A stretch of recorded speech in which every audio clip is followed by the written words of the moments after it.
Hey everyone, welcome back to the channel. So today I got a video that's not going to be specific to a vehicle, even though we're working on a '04 Infiniti QX56. This is going to pertain to vehicles that have rear air conditioning and rear heater lines. Such a vehicle as this behind me, where it's a massive vehicle and needs two independent heaters and air conditioners.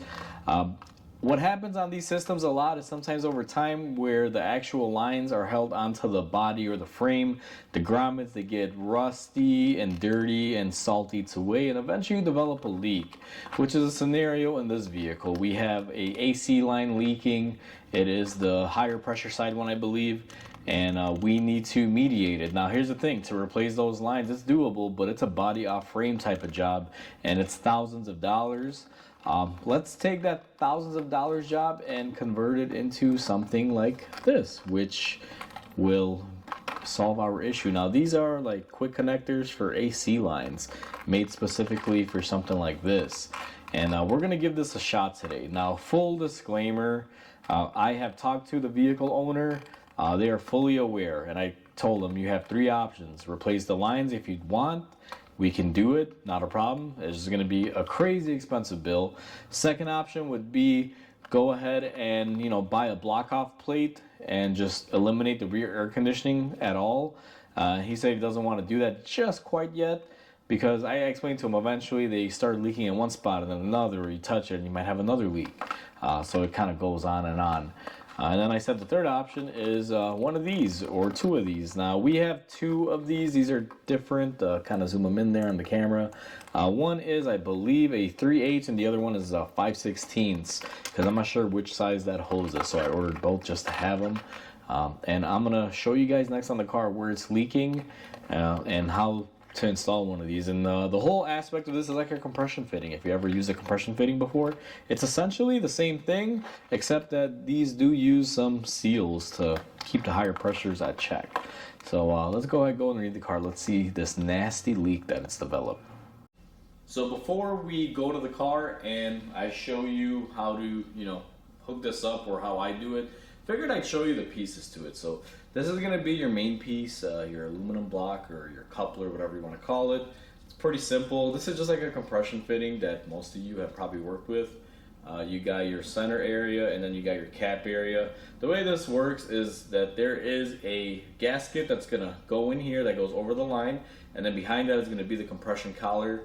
And when you put the two together, as you, if I could screw this back together here, as you screw it together and it gets tighter, it basically will push on this compression coupling and tighten down on the line, and then the gasket will keep it from leaking. And it's the same on both sides.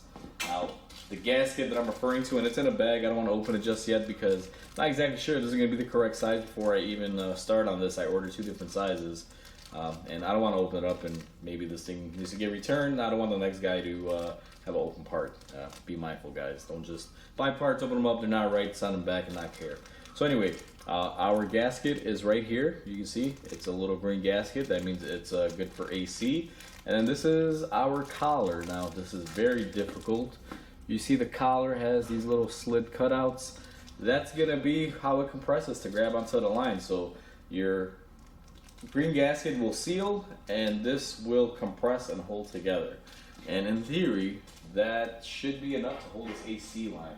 And by the way, with this kit, you get two little baggies of the coupler and the gasket, because you're going to have one on each end, obviously, because there's two ends to the line when you couple them together with this. And that's pretty much the gist of it. I just wanted everyone to get a good idea, because in this video, the way I plan on doing this, I can't take you every step of the way. It's a very tight space, very tight quarters. It's either going to be me working in there or the camera recording, the line just doing its line stuff, which is nothing, just chilling there, because I can't be in there working around the camera, unfortunately. But I'll try to show you as much as I can. So with that said, enough talking, let's roll into how we do this. So we are underneath the vehicle in question, and we can see right here it's glowing kind of green. And that's because this little small line right up here, it's leaking right where it connects to this little holder. And that's the reason why it's leaking out there. Just at that little placeholder water builds up due to dirt and dust and soil, whatever gets kicked up from the road gets in there. Also, salt is a concern when it comes to this as well. And that's just what we're dealing with. So ideally what we're going to do is cut it from one end to the other.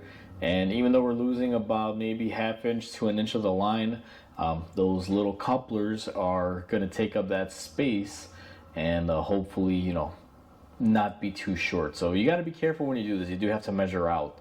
Now, due to the area and how it is, I'm not going to be able to record myself getting in there and cutting everything because realistically you guys aren't going to see much of anything at that stage. So what I'm going to do off camera is we're going to measure our connector, see how much of the line we can get away with cutting. I'm going to try to just cut it where it, you know, goes into that little holder and leave the old line in there, and then just kind of pull out the rest of it and get it to join together. I don't know how successful we're going to be here, but we got to be careful because we can't disturb the other lines, otherwise we'll have more leaks to contend with, and let's just say it's not going to be fun. So let me go ahead and do just that, and I'll bring you guys in when we're on the next stage of this. So we have our lines cut off. Now it's really nice to use a dedicated pipe cutter. However, in the space I wasn't allowed a lot of room, so I used a little saw that I had, and then I just kind of cleaned up my areas, made sure there was no aluminum debris. So now that we have our line, I'm going to show everyone on this end because it's really easy to see. We're going to take our cap that's going to go on first, and I've already deburred this area so we don't have to worry about any burrs. We're going to go ahead and take our little collar. We're going to go ahead and just push that on there. Sometimes this will be a little bit of a pain.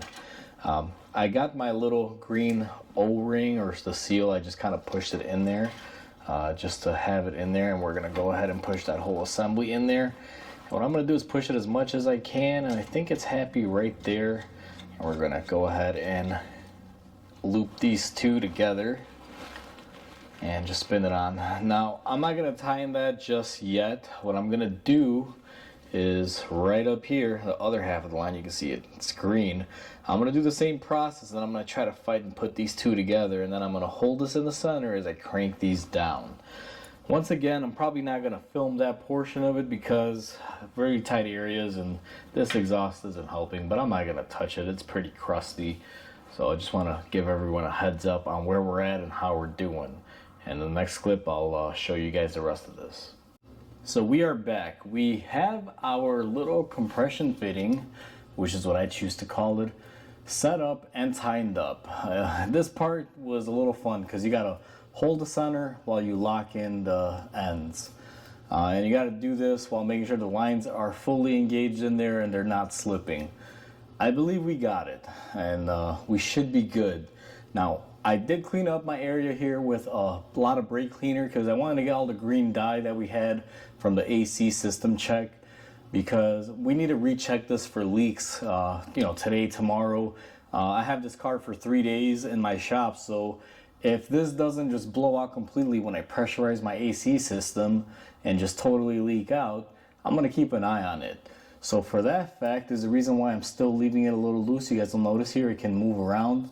I'm going to leave it loose just for the time being, and if it winds up holding up good, I'm going to come back in here, fashion a zip tie on the old bracket through the little cutout that we did, and fasten it up here so it doesn't vibrate or touch any other lines. But for right now, I'm going to leave it loose as it is, just for testing purposes. And what I'm going to do in the next clip, which you guys probably won't see, is hook up the AC machine, run through the whole vacuum, system test, fill up, injection of the oil and everything. And I will give everyone an update on this video right after I do that, if it's going to be a success or a failure. And we'll see what happens with this. So it has been about 2 days. Right after that last clip, I went ahead and I filled up my AC. This thing takes quite a bit. It's a dual AC front and rear. So it was about 2.5 pounds or 2.5. And I just cleaned up my area here with some brake cleaner 2 days ago. It's been running with the AC on blast. And let me just say, looking at it today, I've been kind of monitoring it for the last 2 days, just lifting it up, looking at it, and it's holding steady. No leaks. I don't see any green dye coming out of anywhere, and I'll give everyone a little bit of a closer visual. Let me see if I can get the light just right. Everyone can see it is dry. Now the surrounding area around it, you can see, is still looking a little wet, and that's mainly because I just used brake cleaner to clean the frame. This is where it was leaking previously, and I just kind of gave it a nice spray with brake clean and air just to clean it up for the interim. But it's looking good. AC is running ice cold. No more leaking out of the line. 2 days. I'll still continue to monitor it for another couple days, but I think we should be good with this. This is definitely a lot cheaper than, you know, buying all the lines and redoing it, especially if it's in a nice area where, even though this is a little difficult to get to up here, it's still better than it being on the other side of where it is to do the connection point. But so far I'm happy with this, and I believe the customer is going to appreciate it. Last thing that I have to do here, just to play it safe, is we're going to run a zip tie through the old line and just zip tie that line and keep it from rattling. And so that's pretty much it for this video. Hopefully this is useful for someone out there, because when it comes down to doing these rear AC lines on trucks like this, it's usually a pain because the lines are one piece and the body is on top of the frame. It's not uncommon for the body to be lifted off the frame to be able to do them, or somehow trying to get it to fish in it. It's a major pain. So using something like this to be able to fix it is actually quite simple and easy. Now, depending on where your connection point is, obviously that would make a big difference. And also, if you have one line leaking in 5 different places, I don't think it's smart to use 5 of these and try to patch it together. If you have a small leak in one spot like we did, you know, it's usable and it works. And, you know, I'm actually kind of surprised myself because this is the first time I've used these.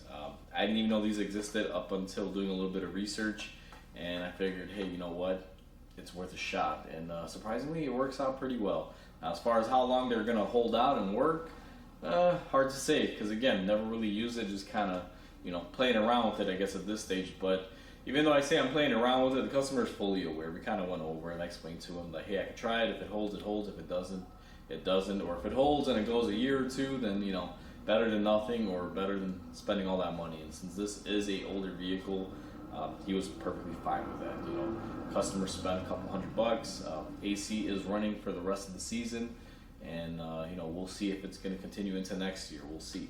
But I think it should. I'm fairly confident because it worked a lot better than I thought it would. I was expecting this thing to blow out as soon as I hit the recharge button on my AC machine, and it held. I was expecting it to blow up and go poof, and I hear, you know, refrigerant leaking out. But, you know, it's been good. And for those of you that are curious, yes, I did vacuum test it. I didn't just inject the refrigerant in there. I put this on a very lengthy vacuum time. It ran for about 45 minutes on my vacuum on my machine, and then I did a lengthy leak test on it, and it held vacuum. So I was very confident when I pressurized it that it wouldn't leak. My only concern was that maybe it won't hold under pressure, because vacuum versus pressure are 2 different things, opposite sides of the boards, and I thought maybe with the pressure it might just kind of release, but it didn't. So for any of you out there that have to do something like this, well, now you know. This is what you deal with. So like always, comment, like, and subscribe, because it definitely helps the channel grow. I hope everyone has a wonderful day, and I'll catch you on the next video.